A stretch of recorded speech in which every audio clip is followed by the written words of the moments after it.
Eşref Rüya'dan harika bir fragman geldi. Fragmanda gözden kaçan detaylar var. Yeni bölümde neler olacak? Eşref'in hapiste tanıştığı Celo Ağa kim? Nisan babasının ihtiyar olduğunu öğrenince ne yapacak? Çiğdem ve Kadir arasındaki ilişki bitti mi? Irmak ve Faruk arasında yeni bir aşk mı başlıyor? Sezon finali ne zaman? Şimdi sizlere bunlardan bahsedeceğim.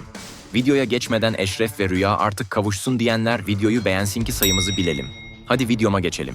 İlk olarak Eşref'ten başlamak istiyorum. Eşref ihtiyara ulaşmak için Nisan'ı olayların dışında tutmak istiyor.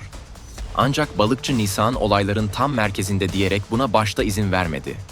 Ölü Yaşar'ın ölümü bütün dengeleri değiştirdi. İhtiyara ulaşmak için Eşref'e son bir şans veren balıkçı Eşref ve ekibini içeri aldırdı. İhtiyara giden yol içerideki adamdan geçiyor diyerek amacını belli etti. Eşref ise yeni bölümde içeride Celo Ağa ile tanışacak.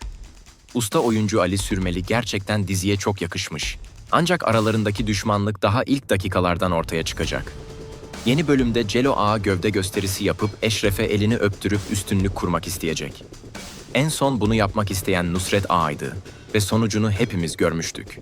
Ancak ben burada ters köşe olacağını düşünüyorum. Eşref elini öpmeyecek ama Celo Ağa ile el sıkışıp arayı iyi tutmak isteyecektir. Burada amaç ihtiyara giden yolda Nisan'ı karıştırmayıp Celo Ağa sayesinde sonuca gitmek.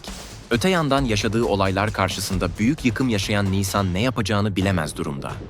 Annesini öğrenmesi ona büyük şok yaşatırken tam mutlu olacakları sırada Eşref'in tutuklanması Nisan cephesinde hayal kırıklığına sebep oldu. Yeni bölümde Nisan Eşref'i içeriden çıkarmak için elinden geleni yapacak. Özellikle Ölü Yaşar'ın Eşref tarafından öldürülmediğini ispat etmeye çalışacaklar.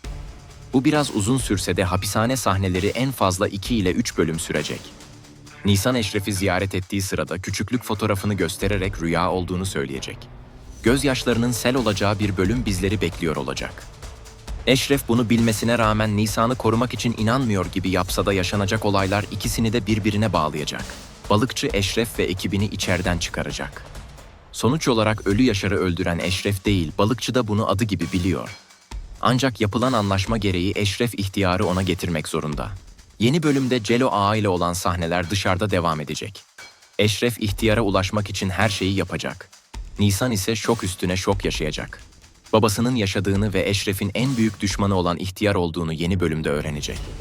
Şahsen hamile bir kadına bu kadar acı ve dram yaşatılmasını ben doğru bulmuyorum. Senaristlerimiz bu konuda çok acımasız davranıyorlar. Bu gerçeği öğrenen Nisan Eşref ile konuşacak ve ikili birlikte hareket edecek. Herkesin merakla beklediği 10 Haziran'daki sezon finalinde ise ihtiyar sahneye çıkacak. Neler olacak hep birlikte göreceğiz. Çiğdem ve Kadir ilişkisine gelecek olursak, savcı Selma Çiğdem'e özgürlüğünün anahtarını söyledi. Çiğdem, Eşref ekibi ve Kadir ile ilgili her şeyi söylerse, akıl hastanesine ya da hapise girmeyecekti. Annesine güvenip Eşref ile ilgili tüm bilgileri söyledi. Son sahnede ise Kadir ve ekibinin de yakalanmasıyla birlikte ortalık karıştı. Savcı annesi Kadir'e senin burada olduğunu söyleyen kişi Çiğdem'di diyerek Kadir'i yıktı. Kadir uğradığı ihanet karşısında şok oldu. Ancak ben yeni bölümde ters köşe olacağını düşünüyorum. Şahsen Çiğdem'in Kadir'i sattığını düşünmüyorum. Çünkü Çiğdem hayatında ilk kez sevildi ve değer gördü. Kadir'e böyle bir ihaneti yapması senaryo açısından mantıksız geliyor. Eğer ki bu senaryo doğruysa, kulislerde konuşulanlara göre Kadir sevdiği kadını sezon finalinde öldürecek ve büyük ses getirecek. Onların ilişkisi seyir zevki veriyordu, bu şekilde hikayelerinin bitmesi çok üzücü olacak. Öte yandan şükürler olsun ki Yakup Baba'nın ölümü bu bölümde konuşuldu.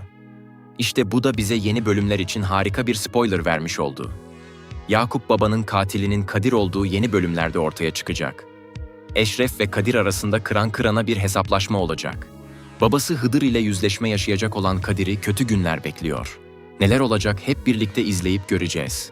Herkesin tepki gösterdiği Faruk ve Irmak ilişkisine gelecek olursak, sezon başından beri Müslüm'ün Irmak'ı sevdiğini hepimiz biliyoruz. Ben hep Müslüm ve Irmak olsun istedim. Ancak senaristlerimiz Irmak ve Faruk'u yakınlaştırmayı seçtiler. Irmak ve Faruk aşkı yeni bölümlerde net olarak başlıyor. Çünkü son bölümde onların birbirlerine olan itirafları bize ipucu vermiş oldu. Hal böyle olunca Faruk ve Müslüm arasında maalesef ihanet yüzünden düşmanlık başlayacak. Ben Faruk'un böyle bir ihaneti yapmasını beklemezdim ama Irmak'ın ilgisi onu mecbur edecek.